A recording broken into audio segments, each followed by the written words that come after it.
Seguimos con nuestro estudio de matrimonio, divorcio y nuevo matrimonio. Nos habíamos quedado en que antes de hablar de divorcio hay que hablar del matrimonio, ¿verdad? Y que aunque estas clases no van a ser propiamente del matrimonio,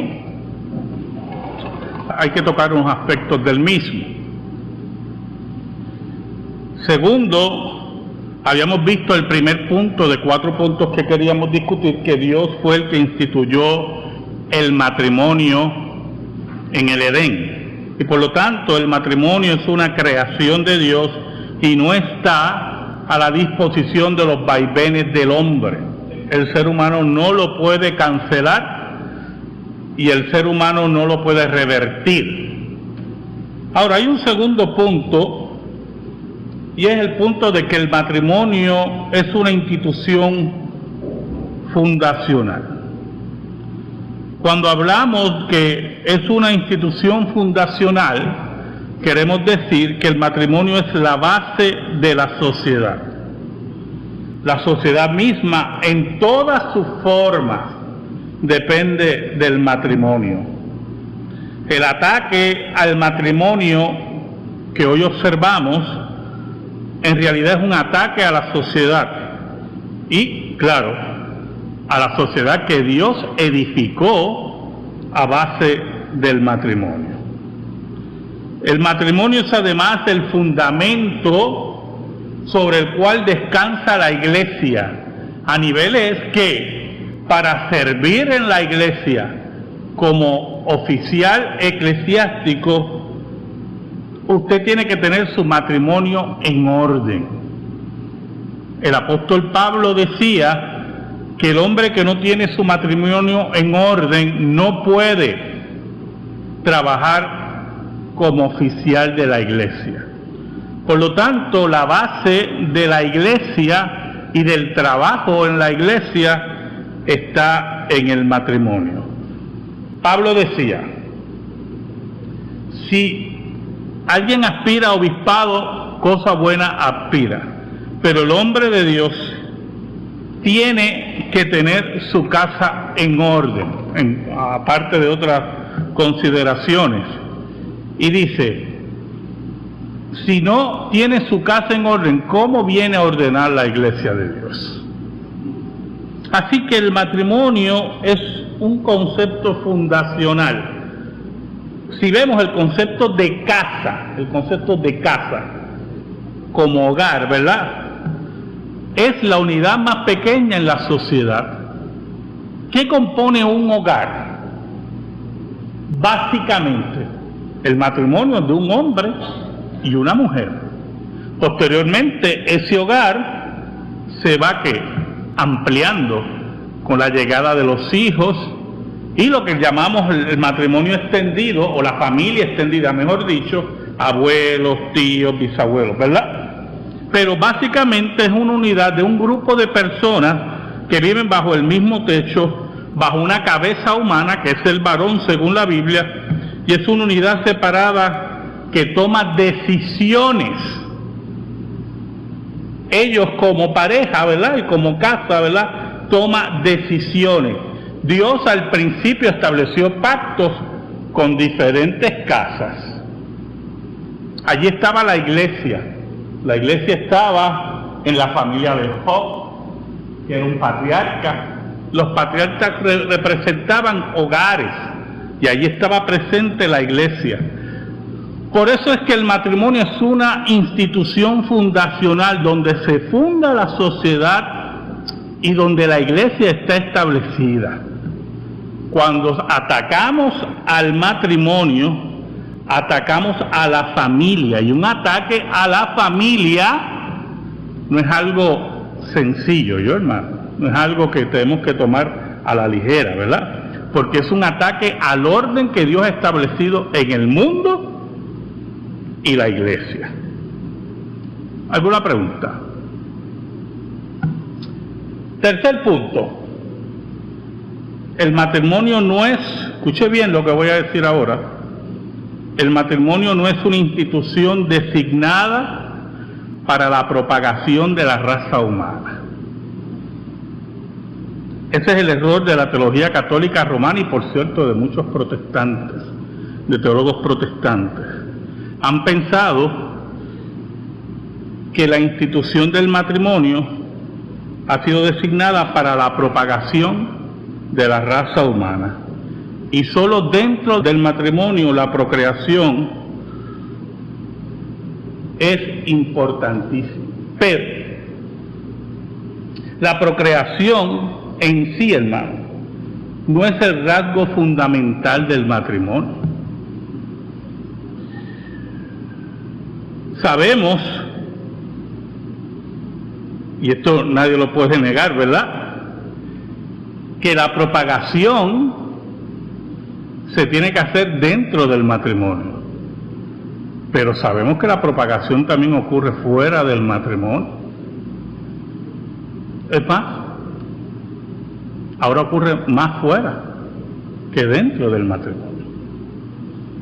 Por lo tanto, ¿verdad?, es importante ver que la raza humana, como cualquier mamífero, o sea, ratones y cualquiera, ¿verdad?, podría propagarse en forma adecuada fuera del matrimonio, al margen del matrimonio, y en algunas sociedades donde el matrimonio es una simple ceremonia, ¿verdad?, la propagación es increíble, ¿verdad? Ahora, reducir el matrimonio a un apareamiento, o sea, que se aparean dos personas legalizados, es en cierta medida disminuir la importancia del matrimonio, ¿verdad? Lógico, el matrimonio incluye la reproducción. Eso es una de los deberes que hay dentro del matrimonio, pero no es el centro del matrimonio. Y por lo tanto, es muy importante que veamos, ¿verdad? Porque si eso fuera así, escuche bien, si uno de los dos, después que se casan, sale estéril, entonces cualquiera podría decir el matrimonio no es válido. Y eso no es lo que dice la Biblia. El matrimonio es algo más que apareamiento. Como dije, el matrimonio sí incluye el apareamiento. Y este es uno de sus deberes, ¿verdad? Pero no hay que identificar a los dos. Es mucho más que eso. Y eso tiene que estar claro, ¿verdad?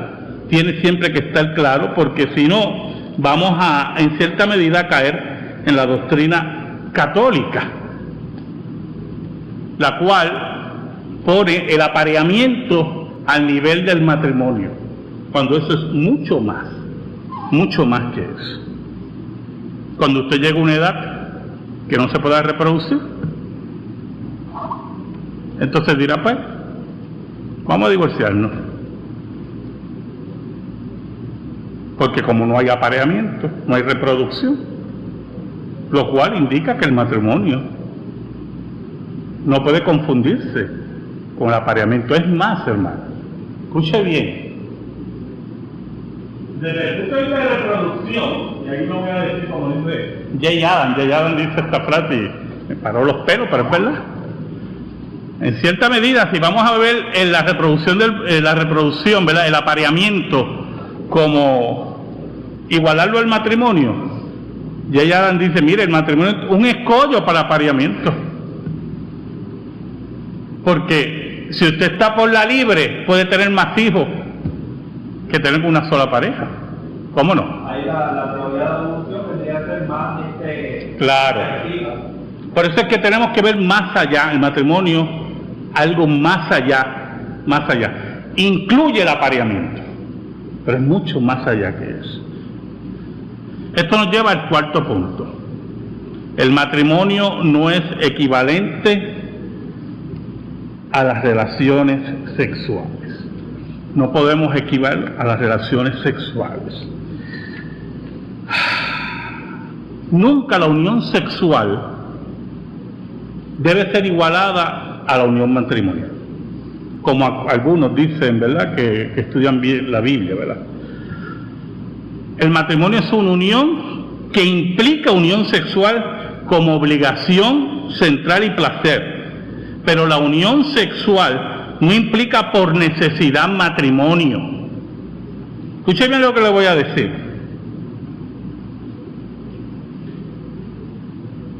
En el Antiguo Testamento había una ley, ¿verdad?, que si usted fornicaba con una virgen, habían dos tipos de castigo. O se casaba con la virgen, pero si el padre rehusaba, usted tenía que dar lo que se llama un dote, ¿verdad? Un dote. Y ahí es la muestra que la unión sexual no equivale a matrimonio. Porque si equivaldría a matrimonio, entonces la persona se tenía que casar con quien mantenía la relación sexual. Lo cual es un error por ahí también, de estar obligando a los muchachos a casarse porque la muchacha quedó embarazada o tuvieron sexo. Usted puede estar llevando a un divorcio, a una guerra, a que a los 6 meses la tenga en su casa o lo tenga en su casa. Pero, hermano, las cosas no son así. Por eso es que no se puede equiparar la unión sexual al matrimonio. Si la unión sexual estuviera, las relaciones sexuales equivaldrían a matrimonio, la Biblia no hablaría de relaciones sexuales ilícitas, sino diría, bueno, tuvieron sexo, pues eso es más bien, no es fornicación, eso no existe, eso es un matrimonio informal, porque ya tuvieron sexo. Y así sucesivamente. El matrimonio es mucho más que eso.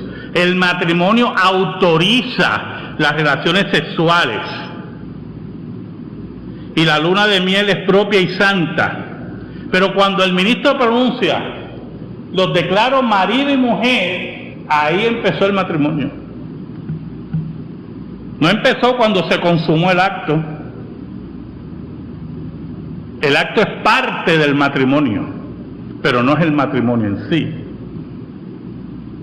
Sí, yo sé lo que están pensando algunos de ustedes. Y si no se consume el acto, pues hay que averiguar con quién usted se casó.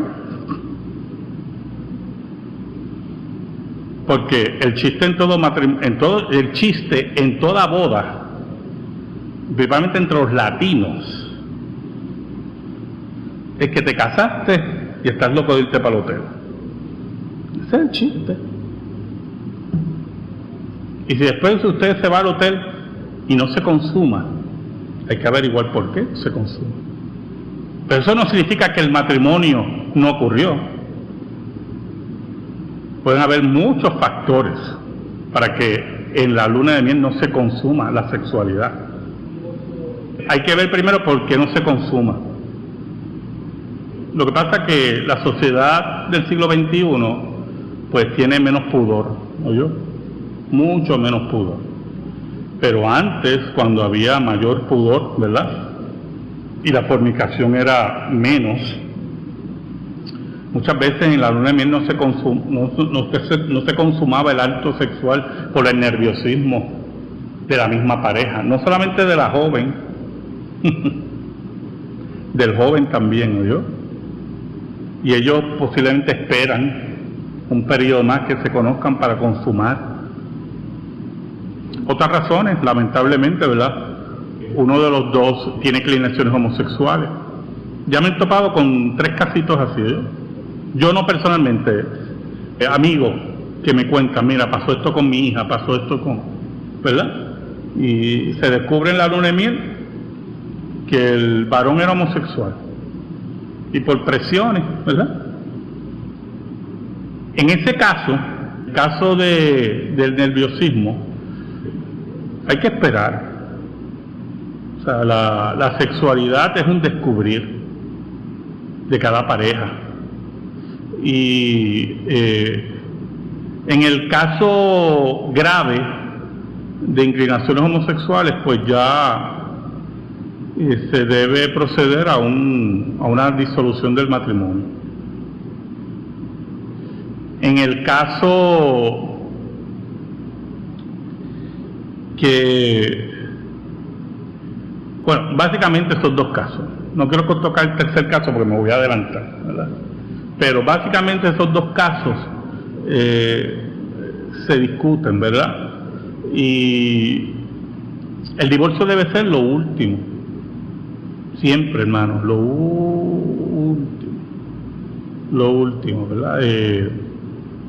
Yo supe el caso de una amistad de nuestra familia, pues que la hija pues se casó, y el mismo padre contándome, pues Carlos, y entonces en la misma luna de miel ella me llamó, hasta acá llorando, porque él no le había tocado ni el pelo. Entonces el padre muy maduro, y aparentemente no estaba armado, y y le dijo, pues vente para acá, mija, vente para acá.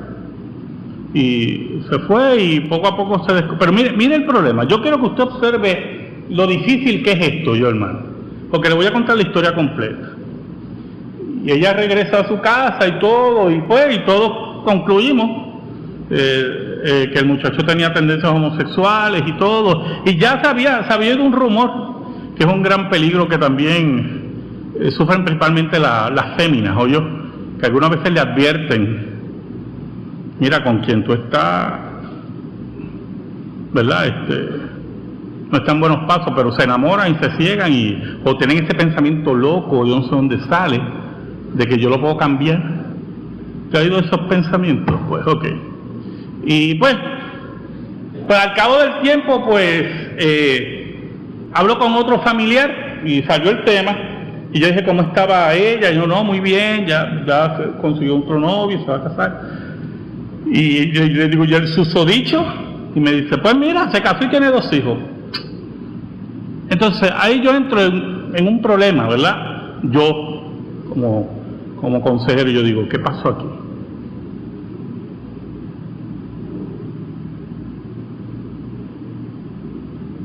Entonces, usted ve que no es tan fácil como poner etiquetas de homosexualismo. No es tan, si fuera así, todo fuera, pero no es tan sencillo. Entonces, los seres humanos tenemos la capacidad, principalmente los impíos dentro de las iglesias, tienen la capacidad de hacer espectáculos, son grandes actores.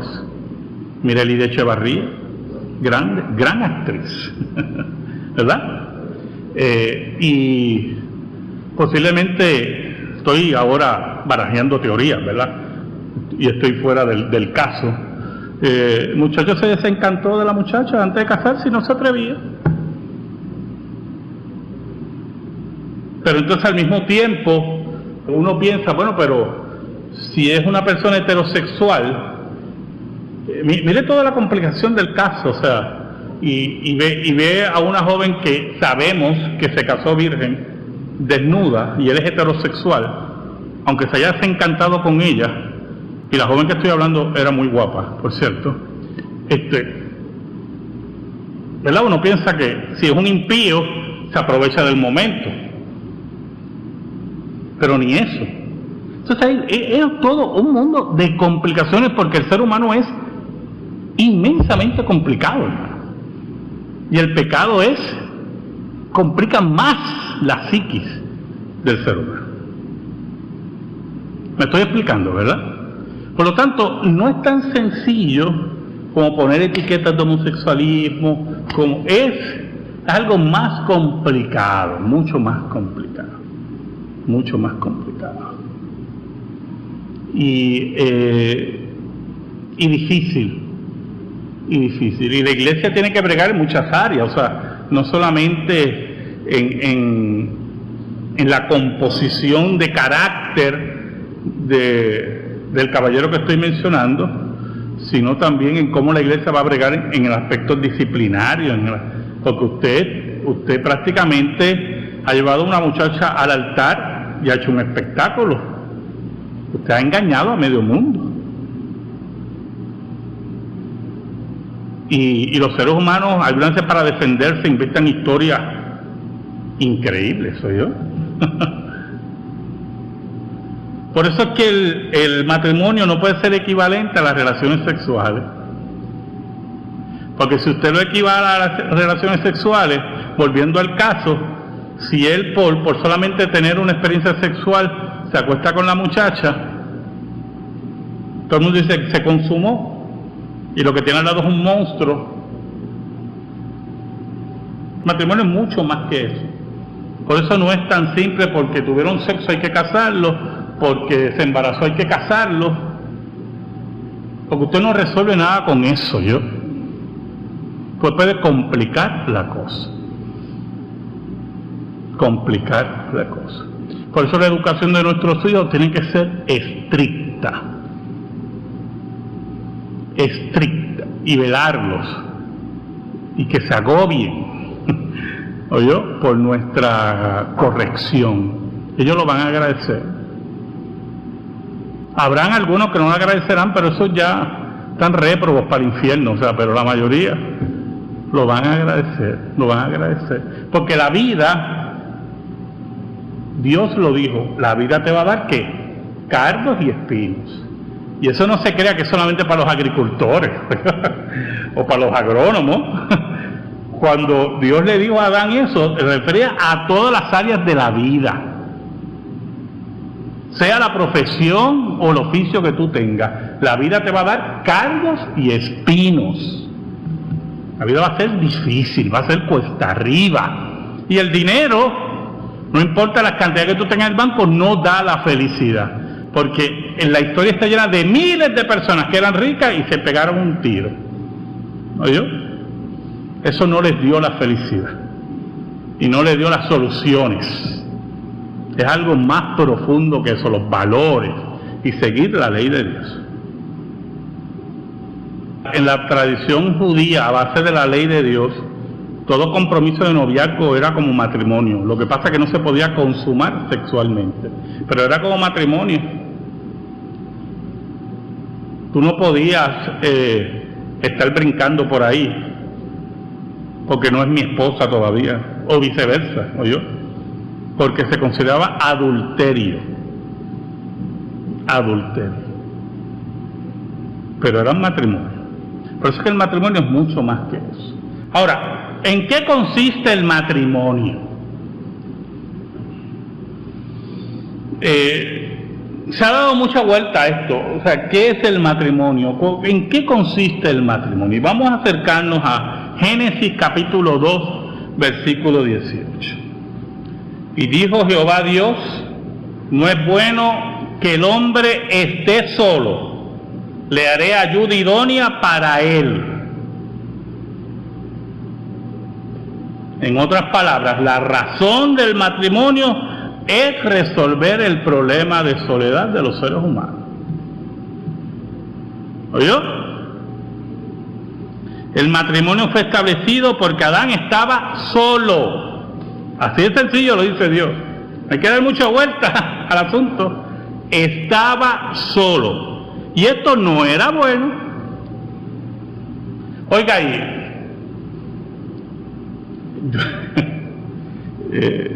Yo no sé si usted ha conocido personas que viven solos, pero solo sin tener el don de continencia, que lo vamos a discutir ya mismo. Yo no sé, pero yo los he conocido, que no tienen mayores amistades. Cuando usted habla, hay problemas, hay problemas. El compañerismo, la compañía, es la esencia del matrimonio. En pocas palabras, la Biblia presenta el matrimonio como un pacto de compañía.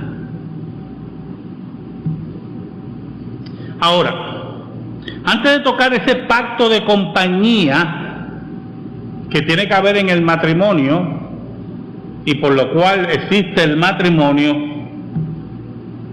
vamos a hablar un poquito del celibato, de las personas que no se casan y por ende, según la Escritura, no mantienen relaciones sexuales, ¿verdad? Porque por ahí hay mucha gente que dice, yo vivo solo feliz, pero brincan de cama en cama. ¿Oyó? Ese no es el plan de Dios. Eso es vivir en fornicación. Por eso que usted vea que necesita compañía. Pero ha tergiversado, ha prostituido el concepto de compañía. Y para ellos, mira, yo vivo solo y no tengo ningún problema. Mira, yo vivo feliz solo. Pues claro, tiene una pareja sexual diferente toda la semana. Lógico, y él cree que vive feliz, o yo. Eso va marcando. Para que no sea tarde o temprano. Yo tarde o temprano. Y el ser humano, como es hipócrita y contradictorio, ¿verdad? El pecado es contradictorio. Tarde o temprano esa vida disoluta lo lleva a tener un hijo, una hija fuera del matrimonio. Y si tiene una hija, no quiere que le hagan a su hija lo que él hace con todas las mujeres que conoce. Un hipócrita. ¿Oyó? Un hipócrita en todo el sentido de la palabra. Porque eso fue el modelaje. ¿O no? Ok. La regla general establecida en la Escritura la vemos también en el versículo 24 de Génesis 2, ¿verdad? El hombre, por tanto, dejará el hombre a su padre y a su madre y se unirá a su mujer y serán una sola carne. Pero el pecado, sin embargo, ha deformado la sociedad y a los seres humanos en cuanto a sus relaciones con Dios y en sus relaciones entre ellos, ¿verdad? Hasta el punto que algunos viven a solas, solteros, que es lo que estoy discutiendo, a pesar de que Dios dice que no es bueno que el hombre y la mujer estén solos. Porque cuando vayamos a otros versículos, el pacto de compañía no solamente es aplicable al hombre, que es malo que esté solo, sino que la mujer tampoco debe estar sola. Eso lo vamos a ver más adelante, ¿verdad?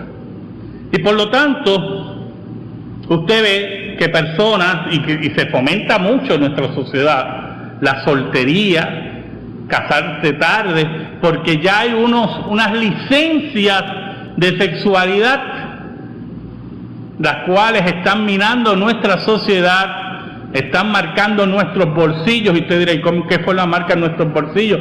Bueno, mientras más libertad sexual haya, más enfermedades venéreas hay y más suben los impuestos, ¿oyó? Porque el gobierno tiene que invertir más en salud y eso sale de sus bolsillos. El gobierno no hace, ¡tírame una paca! O sea, sale de ahí, de sus bolsillos. La pecaminosidad te aumenta los impuestos para ponerlo en dólares y centavos, ¿oyó? En dólares y centavos. ¿Por qué usted cree? Cuando un funcionario gubernamental corrupto le pide una iguala a alguien y pone que esa persona le da $15,000 porque le apruebe tal proyecto, usted dirá, pues se lo dio a él, pero eso no afectó. No, porque usted se cree que el que va a someter el proyecto ahora lo va a someter por el mismo precio, ¿no? Él va a montar los $15,000 que le dio a este. ¿Y quién lo tiene que pagar? ¿Usted? Usted tiene que pagar eso. Es que usted tiene que ver que el pecado aumenta la carga económica. ¿Oyó? No es tan simple solamente por la ley de Dios, es que nos afecta a todos, ¿verdad? Entonces, ¿qué pasa? La Biblia habla de unas excepciones a la regla general de no estar solo. Y vamos a buscar Mateo capítulo 19. Cristo nos habla ahí del divorcio, que vamos a hablar posteriormente. Mateo 19. Versículos. Vamos a leer desde. Me gusta como dicen los discípulos, ¿verdad? Los discípulos, como vivían en una sociedad que se divorciaban por cualquier cosa, y Cristo le puso ahí las pautas, eso no es así ahora. Mire cómo dice en Mateo 19, versículo 10. Le dijeron sus discípulos, si así es la condición del hombre con su mujer, no conviene casarse. Dicen los discípulos. Entonces él les dijo, Jesús, no todos son capaces de recibir esto, sino a aquellos a quienes es dado. Pues hay eunucos que nacieron así del vientre de su madre, y hay eunucos que son hechos eunucos por los hombres, y hay eunucos que asimismo se hicieron eunucos por causa del reino de los cielos. El que sea capaz de recibir esto, que lo reciba. Habían personas que nacían eunucos desde el vientre de su madre, que su interés por tener compañía desde el punto de vista matrimonial no existía. ¿Oyó? Pero esto se une, yo quiero que usted entienda esto se une a la sexualidad en este caso.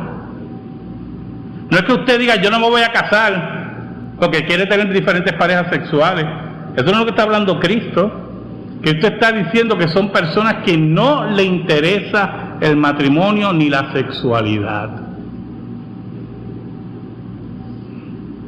Lo que pasa es que por lo menos todos los que estamos aquí somos seres sexuales, porque hemos sido casados en alguna vez, hemos tenido hijos en su mayoría, o tenemos en el caso de los que son más jóvenes como David, tenemos nuestras tendencias sexuales, y a nosotros se nos hace difícil entender una cosa así, pero Cristo dice que existe gente así.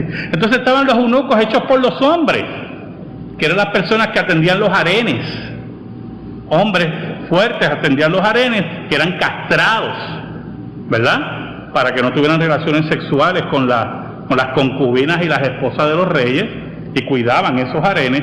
Pero habían otros, dice, que se habían hecho eunucos por causa del reino de los cielos, personas que habían decidido, escuche bien, en parte del ministerio, llamados por Dios, no casarse, no tener relaciones sexuales y servir a Dios. Pero Cristo añade, el que sea capaz de recibir esto, que lo reciba. Por eso es un error el celibato en la Iglesia Católica, porque obligan a los sacerdotes a un voto de ¿qué? De castidad que nadie cumple. Bueno, no va a decir nadie porque estoy levantando falso testimonio, que el 95% no cumple. Yo he hablado con seminaristas católicos y las historias que ellos me cuentan son dignas de una novela. Y no estoy hablando de homosexualidad, estoy hablando de sexualidad fornicaria, ya en el seminario. ¿Por qué? Porque este celibato son excepciones. Y por lo tanto no todo el mundo está llamado a eso, por el reino de Dios. Vamos a buscar 1 Corintios 7:7. Pablo dice: quisiera más bien que todos los hombres fuesen como yo, pero cada uno tiene su propio don de Dios, uno la verdad de un modo y otro de otro. ¿Cuál era el don de Pablo? De la continencia, muy bien, porque Pablo tuvo que haber sido casado, ¿verdad? Porque Pablo votaba en el Sanedrín, y para votar en el Sanedrín tenías que ser casado. Ya en este tiempo o era divorciado o viudo, y su trabajo por el reino de Dios, Dios le había concedido el don de la continencia. Y Pablo sabe, ¿verdad?, que eso lo ayudaba a tener menos limitaciones. Y él decía, me gustaría, ¿verdad?, que otros estuvieran como yo, pero eso no todo el mundo lo recibe. Ahora, esto es muy importante lo que lo voy a decir, ¿verdad? El don de celibato es un don de Dios y es una excepción a la propia regla de Dios. ¿Oyó? Todo aquel que dice que tiene don, que no quiere casarse, tiene que medir lo siguiente. Número uno, que va a tener toda una vida de abstinencia sexual, y si es posible para él hacer eso. Una sola falta significa que no tiene continencia, ¿verdad? Una.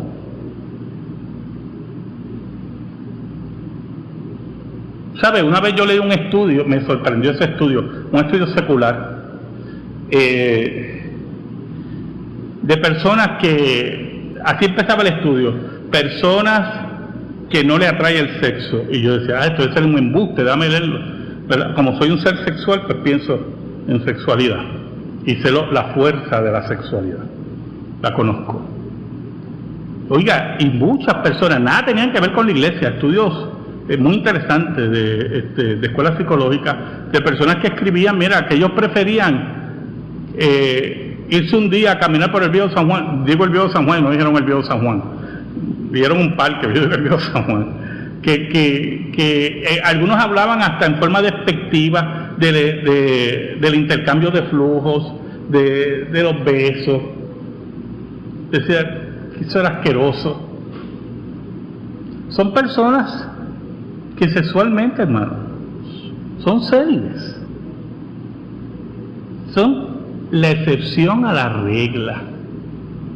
Por eso es que si alguien dice, Dios no me ha llamado al matrimonio, hay que medir, número uno, si está dispuesto a una abstinencia sexual toda su vida.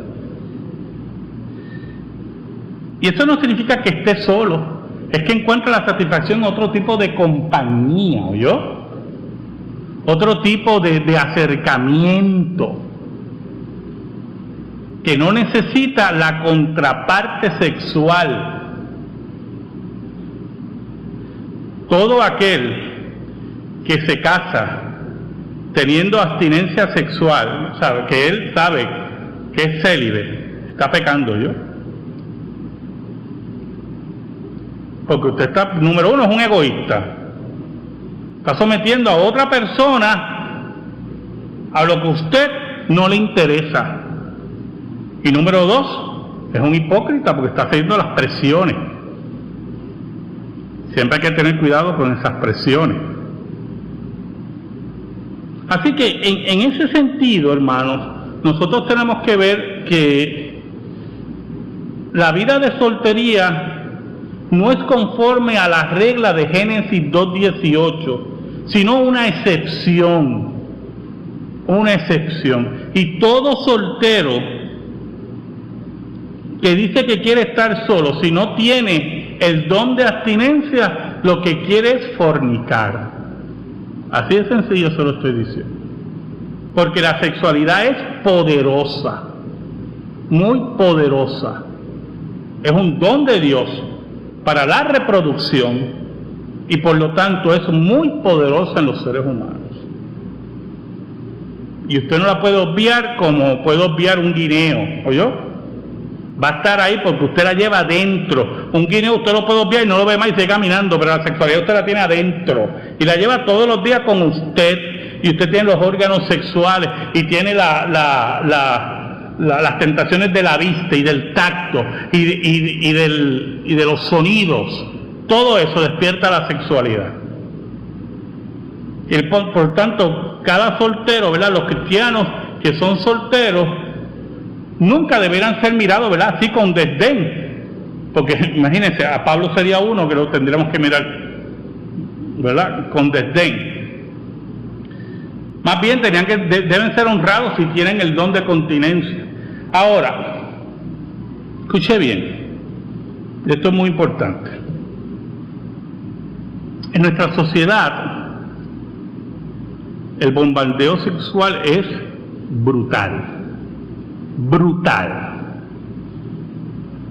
Por lo tanto, una persona que dice tener don de continencia, primero no lo lleva como portaestandarte, o yo.